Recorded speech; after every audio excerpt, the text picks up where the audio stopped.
추석을 앞두고 있습니다. 명절이라 그런지 왠지 전체적으로 약간 분위기가 들떠있는 느낌, 무엇인가 약간은 기분 좋은 일이 있을 것 같은 그런 느낌들이 있습니다. 북적북적한 느낌들, 뉴스나 기사만 봐도 많은 사람들이 모여있는 장소들, 이런 이야기들 나오는 것 같습니다. 사실 명절이라는 것이 단지 우리나라만의 전통은 아니지요. 세계적으로 옆 나라 중국 같은 경우는 명절 이야기 들으면 어마어마한 이야기들, 인원들, 또 이동 거리들, 또 판매하는 물건들 이야기만 들어도 참 어마어마한 것 같은데 여러 나라가 다 그런 것 같습니다. 근데 지금만 그런 것이 아니라 2000년 전 이스라엘 나라도 명절이라는 분위기는 상당히 뜨거웠던 것 같습니다. 차이가 있다면 우리들은 명절 때 고향을 찾아가는 것이 우리들의 보통적인 일반적인 관습이라면 이스라엘 나라들은 명절에 고향을 찾아가는 것이 아니라 이스라엘의 수도 예루살렘을 향하여 갔다는 것입니다. 모두 고향이 같다라고도 말할 수 있을 것이고 모두 목적지가 같다는 것이 참 형제 자매 같다, 자매 형제 같다, 한 가족 같다라는 이야기도 되겠지만 그 안에서 다양함이나 새로움이 만들어지기보다는 전해 내려온 관습들이 더 많은 사람들을 옥죄고 누르고 있는 것 아닌가 생각이 들기도 하고 이렇게 표현하면 좀 딱 맞는 표현은 아니겠지만 온 동네에 다 시어머니들 존재하는 것처럼 여러 곳에서 아는 체 하는 사람들, 한 가족들처럼 다 아는 체 하는 사람들이 도처에 있을 것 같다 하는 생각이 듭니다. 뭔가 우리 명절보다 조금 더 복잡해지고 1년에 예루살렘 사람들은 대목을 몇 번을 맞이하는 것이죠. 때마다 사람들 수없이 찾아오니 머리에 조금이라도 경제관념이 있는 사람들은 예루살렘에 가서 숙박업이라도 좀 해야겠다, 아니면 뭘 파는 업이라도 해야겠다, 이런 생각들 하지 않겠습니까? 이처럼 예루살렘은 성전 하나만으로도 어마어마한 경제활동을 하고 있었다 흔히 이야기하는 것입니다. 그 좋은 명절날, 1년에 있는 3번의 명절 중에 가장 큰 명절날 마가복음 14장 우리가 읽은 성경의 시작은 이렇게 이야기합니다. 대제사장과 서기관들이 예수를 흉계로 잡아 죽일 방도를 강구했다. 명절날 몇몇 사람들이 누군가를 잡아 죽이려고 생각했다는 것이고, 또 명절이라 많은 사람들이 왔다 갔다 하니 그 소문이 행여라도 퍼질 것 같아서 명절에는 하지 말자, 이런 이야기를 했다는 것입니다. 그런데 이 얘기가 새삼스러운 이야기는 아닙니다. 마가복음을 우리가 쭉 읽어서 지내봐서 알겠지만 마가복음 2장 3장쯤에 예수님과 여러 사람들이 논쟁하는 이야기들이 몇 번 나오는데 그 논쟁의 중심이 죄사함이나 안식일에 관한 이야기였습니다. 이 안식일과 죄사함에 대한 이야기가 나왔을 때 바리새인과 헤롯 당원 서기관들이 몹시 많이 분노했고 그들이 예수를 어떻게 하면 죽일까 생각했다는 이야기가 처음에 나왔습니다. 그런데 이것은 흡사 정말 예수님께서 살인의 시작이 상대방에 대한 모욕적인 언사나 미움이라고 말하는 것처럼 저는 처음부터 이 사람들이 예수님을 정말 바로 죽여야겠다 이런 생각을 했을 것 같다 생각하지는 않습니다. 그들의 마음 가운데 미움이 있었던 거죠. 정말 미웠던 거예요. 그런데 이 미움들이 쌓여서 마지막까지 갔다 이렇게 생각할 수는 있습니다. 그런데 일단 2장 3장에서 예수님을 죽이려고 했다고 나왔는데 그때 나왔던 논쟁이 죄사함이나 안식일에 관한 논쟁이었다는 거예요. 그런데 마가복음이 쭉 진행되고 나서 11장, 12장 예수님이 예루살렘에 들어오셔서 논쟁한 이야기가 나오는데 이때는 죄사함과 안식일 논쟁이 아니라 어떤 논쟁이 있냐면 성전에 대한 이야기, 그리고 세금에 대한 이야기, 권위에 대한 이야기가 나와 있습니다. 즉 앞쪽에 있는 이야기들은 율법의 일부의 이야기지만 뒤쪽에 있는 이야기는 오히려 그들의 일상과 관련이 있는 이야기일 수 있습니다. 권력과 경제에 관한 이야기라는 것이죠. 즉 앞쪽에서는 미워하는 마음이 죽이고 싶었다 이런 생각이 들었겠지만 뒤쪽 이 경제와 권력에 관한 문제가 들어서자 이들은 정말로 죽이겠다는 생각이 아니라 정말 죽이겠다는 계획들을 세웠던 것들을 볼 수 있습니다. 즉 사람들이 누군가를 미워하고 죽이는 방식은 그들의 율법과 사상에 관한 이야기이기보다는 엄밀히 보자면 경제적인 것, 권력적인 것 이런 문제들이 겹쳤을 때 오히려 진정한 행동으로 나가게 된다는 것을 볼 수 있습니다. 그래서 그들은 사람 혹은 예언자, 선지자로 불리던 자칭 메시아라고 불리는 사람을 죽이려고 하지만 백성의 소동 때문에 이것을 두려워한다 이 얘기하고 있습니다. 백성들이 소동이 나면 소동 자체가 문제가 아니라 로마에서 이것을 문제로 여기기 때문에 소동을 두려워하는 것입니다. 백성의 소동 따위야 자기들이 권력을 가지고 있으니 무력화시킬 수 있지만 이 소동이 나면 로마에서 예루살렘을 좋게 바라보지 않고 군인들이 더 오게 되고 로마 군인들이 더 많이 올 수 있는 이유를 줄까봐 두려워했던 것이고, 이 일 때문에 가이사랴에 항상 머물러 있었던 유대의 로마 총독이, 유대를 다스리는 총독이 이 명절 때만 되면 예루살렘에 와서 기다리고 있었어요. 행여라도 문제나 소요 사태가 나지 않을까.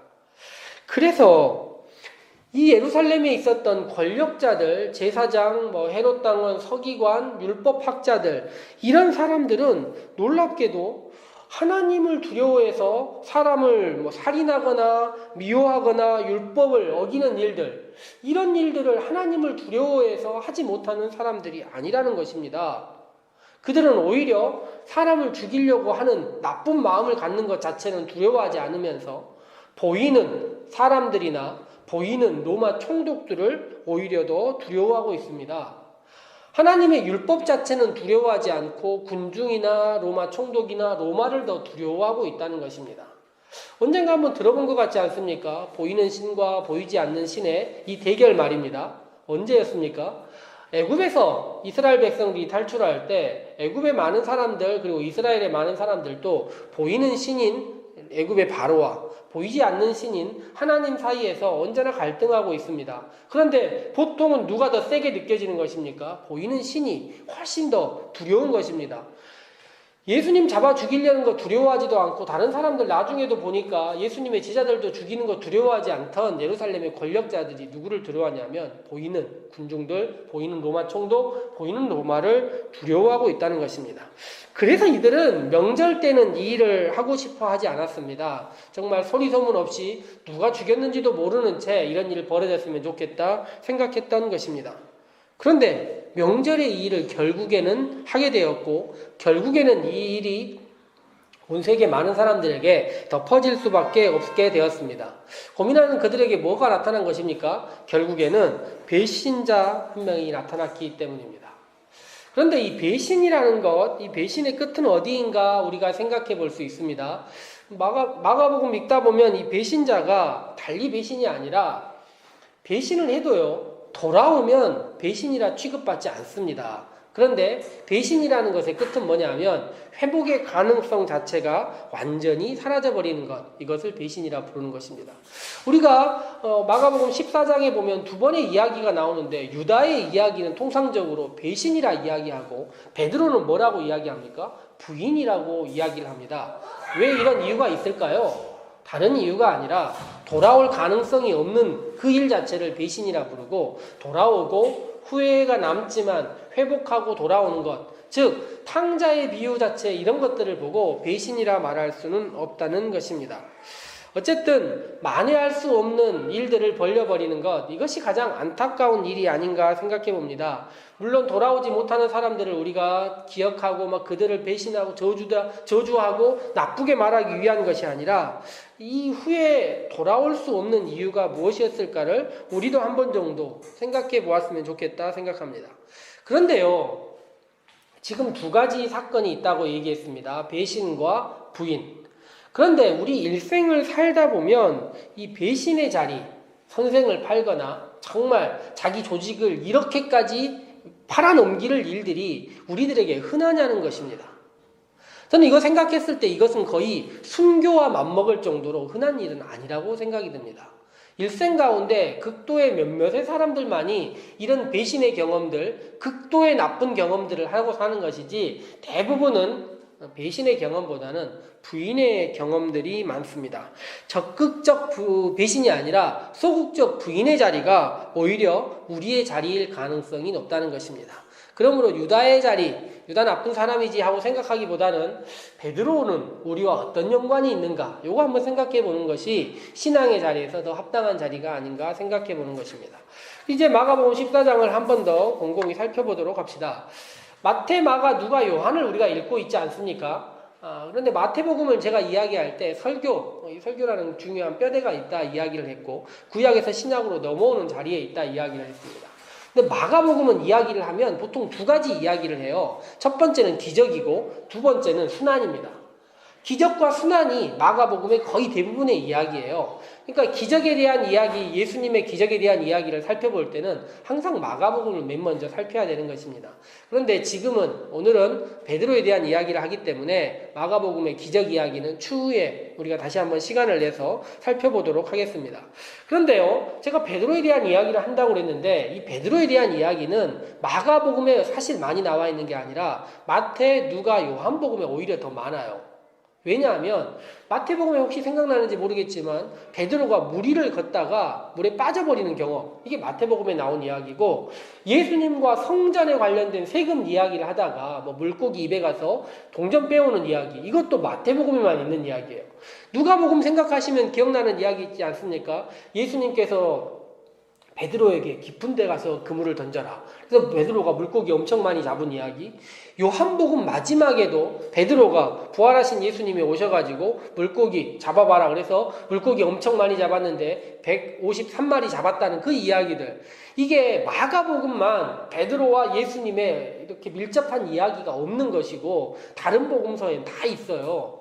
마가복음에서는요, 베드로가 그다지 특별한 사람이 아닙니다. 배신의 기억만 있을 뿐이지 특별하게 놀라운 제자는 아니에요.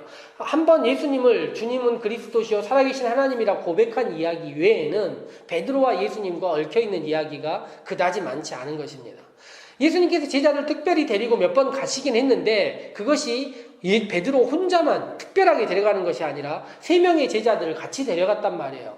그래서 마가복음을 읽으면서 베드로가 아주 특별한 사람은 아니다 생각할 수 있습니다. 그런데 오늘 성경에 나와 있는 베드로의 부인하는 장면, 이 장면만이 오히려 마가복음에 나와 있는 베드로의 특이한 장면, 특이점이라 말할 수 있는 것입니다. 근데 오늘 우리가 함께 읽은 주보에 있는 말씀에 따르면 베드로는 처음에 예수님을 모른다고 부인하고 조금 있다가 또 부인하고 그리고 마지막에는 결국에 저주하고 맹세했다고까지 적혀 있습니다. 저는 베드로가 그런데 왜 이렇게까지 강하게 부인하고 외면하고 모른 척하고 그랬었을까요? 안다고 하면 어떤 일이 생길까봐 두려웠던 것일까요? 오늘 성경에 처음 나와 있는 이 대제사장의 여종, 어떤 권력도 없고 어떤 힘도 없어 보이는 이 여자가 베드로에게 다가와서 뭐라고 이야기를 합니까? 너도 나사렛 사람 예수와 함께 있었다, 이렇게 이야기를 합니다. 베드로에게 이 이야기가 얼마나 크게 들렸기에 베드로는 자기 존재를 거부하는 일을 했었을까요? 마가복음 앞쪽에 따르면 예수님께서 제자들을 부르실 때 제자를 부른 목적이 있습니다. 그게 무엇이냐면 함께 하기 위해서예요. 예수님께서 처음부터 제자들을 불렀을 때 제자들 너네들 왜 불렀냐 이렇게 얘기하면 나와 함께 하기 위해서라고 이야기를 한 것입니다. 그러니 제자는 누구냐 물어보면 늘 예수님과 함께하는 사람이라는 것이 당시 마가복음에서는 제자들의 아주 놀라운, 제자라면 그것이다라고 얘기를 하는 거예요.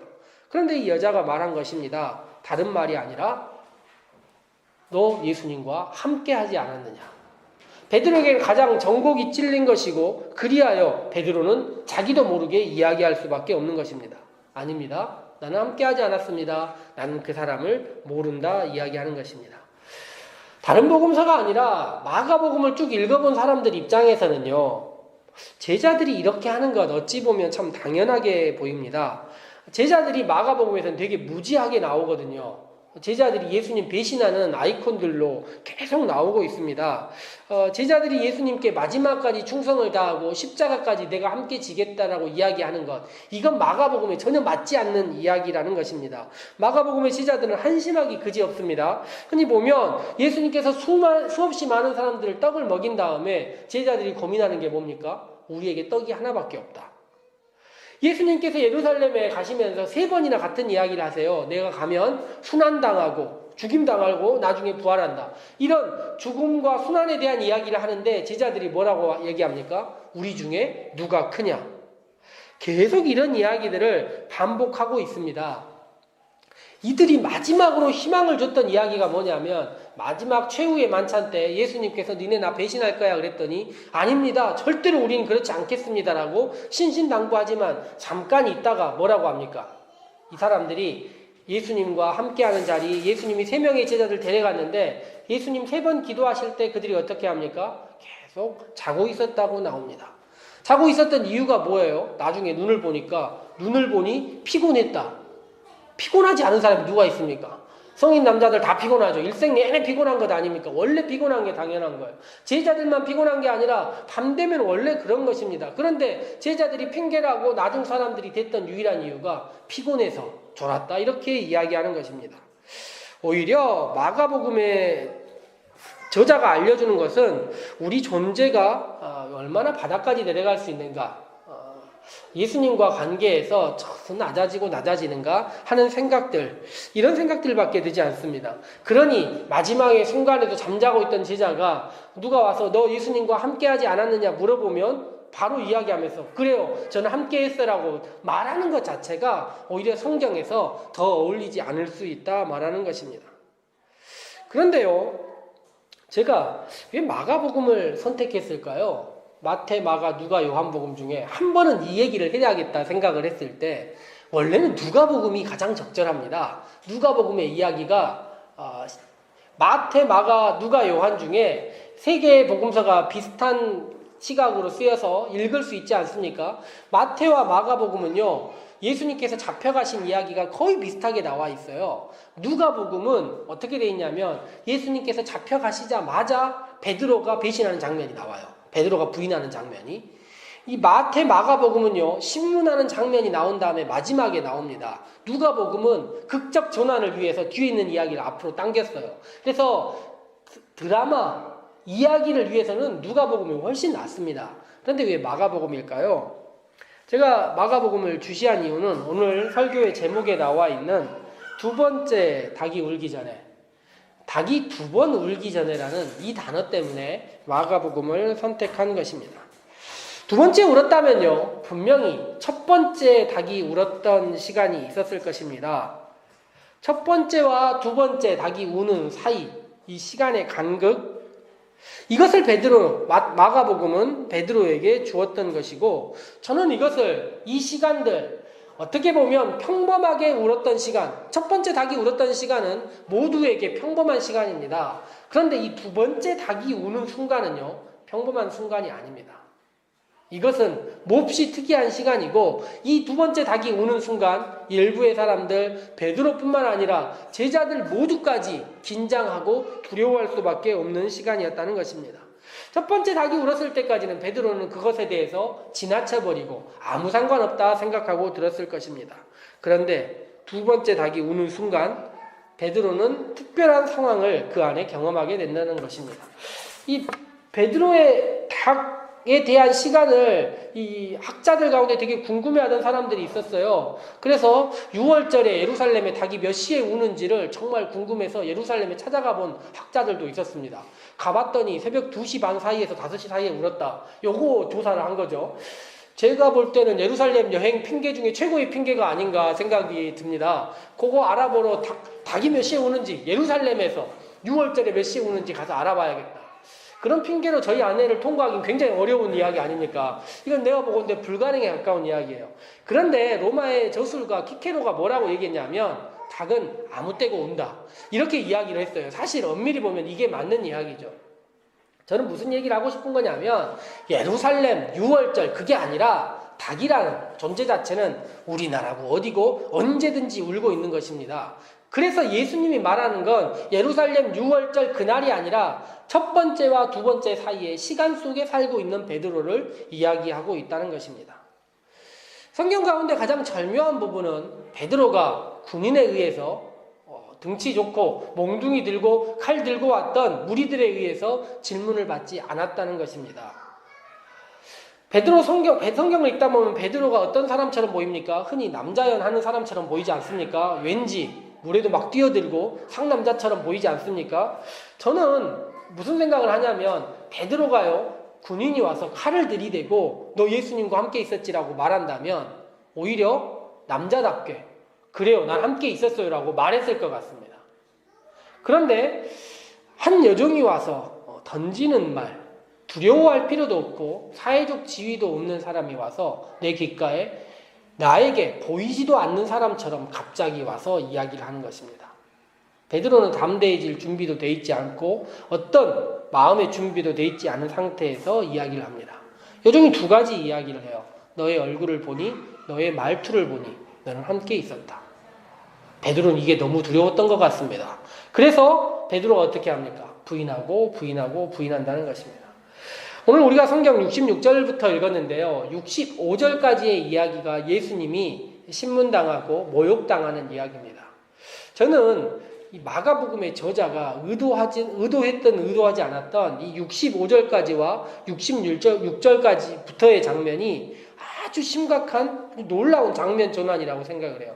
영화나 드라마로 보자면 이쪽에서 주연의 장면을 찍다가 갑자기 앵글을 돌려서 전혀 상관없어 보이는 사람의 장면을 보여준 것입니다. 그리고 그 장면에서 지나가듯이 한 여종이 베드로에게 이야기하는 것입니다. 베드로는 모른다 부인했고 두 번째 닭이 울었습니다. 그리고 나서 닭이 울고 나서 베드로가 통곡했다 울었다 이야기가 나와 있는 것입니다. 서양의 교회들과 성당들 아직도 지붕 위에 닭 달아놓는 것 보실 수 있을 것입니다. 베드로의 부인 장면을 기억하면서 이 부인의 역사를, 부정의 역사를 기억하자는 것이겠죠.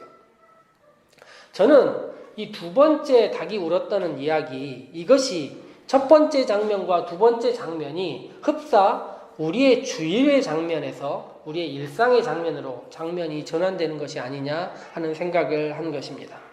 신앙의 이야기와 일상의 이야기.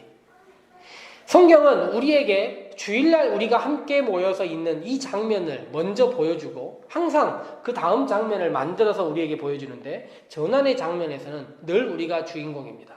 직장에서, 가정에서, 우리가 홀로 있는 어떤 상황에서 우리는 장면의 전환을 맞이하는 것입니다.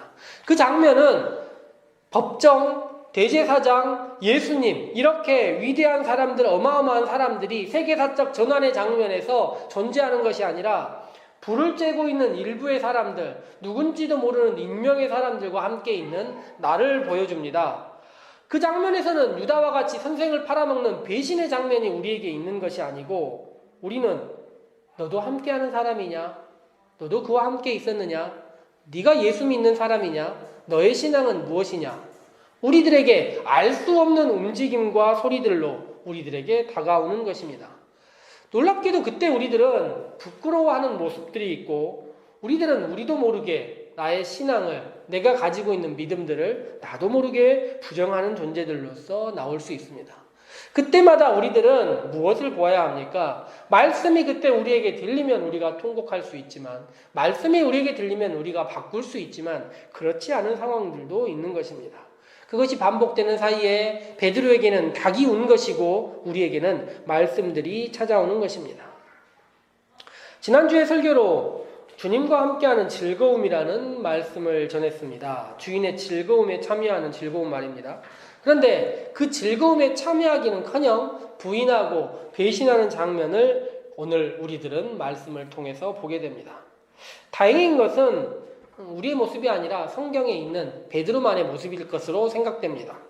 그렇지만 베드로의 이야기였다 생각하다가 다시 한번 살펴보니 베드로의 이야기가 아니라 꼭 우리를 향한 이야기, 우리를 바라보는 이야기인 것 같아서 두려움이 생기고 우리를 향한 이야기인 것 같아서 우리에게도 아직 닭 두 번 울기 전, 닭이 두 번째 울기 전 시간이 있다는 것을 알게 되는 것입니다. 신앙이라는 것이 늘 후회와 지난번에 이야기한 것처럼 일기장의 반성문들만 가득해서는 안 될 것입니다. 그러니 우리의 신앙도 닭이 한번 운 다음에 이제 일주일의 삶 가운데 닭이 다시 울기 전까지의 상황을 맞이할 수 있는 것입니다.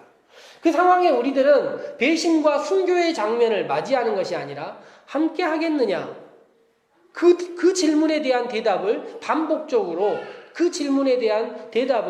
반복적으로 나의 입으로, 나의 삶으로 보여야 하는 일주일을 살 수밖에 없다는 것입니다. 주님은 우리에게 묻지 않습니다. 함께 하겠느냐? 그러나 낯선 사람들, 우리 외부의 일상들이 우리에게 찾아와서 묻습니다. 너도 함께 하겠느냐 말입니다. 우리에게 일주일 명절 기간을 빼면 2, 3일 어쨌든 우리에게 같은 시간들 닭이 한 번 울고 두 번째 우는 그 시간들이 우리에게 존재합니다. 그리고 우리들은 낯선 외부의 환경에 의해서 매체에 의해서 믿지 않는 사람들에 의해서 여전히 질문을 받게 될 것입니다. 말이 들리지 않는다고 질문이 아닌 것이 아니지 않습니까? 우리들에게 보이는 수많은 것들이 함께하는 사람입니까? 라고 묻는 것입니다. 그 질문에 대답하는 삶이 우리의 일주일이고 다시 돌아와서 주님 앞에 고백하는 우리의 삶이 새로운 일주일이 되었으면 좋겠습니다. 주님께서는 우리들에게 시험에 들지 않게 기도하라 이야기하시고 또 그 앞에서는 뭐라고 얘기하셨습니까? 주기도문 이야기를 하시면서 우리를 시험에 들게 하지 말게 해달라 기도하라 이야기하셨습니다. 예수님도 시험 겪어보니 쉽지 않았고 베드로도 쉽지 않았던 일입니다. 그러나 알지 못하고 당하면 힘든 것 아닙니까? 그러나 우리들이 알고 미리 준비하고 함께 공동체가 이런 것들을 이겨내기 위하여 노력하고 기도하고 말씀과 함께 한다면 주님, 우리도 주님과 함께 하겠습니다. 이렇게 고백할 수 있는 살림의 성도들 되지 않을까 생각해 봅니다. 함께 기도하도록 합시다.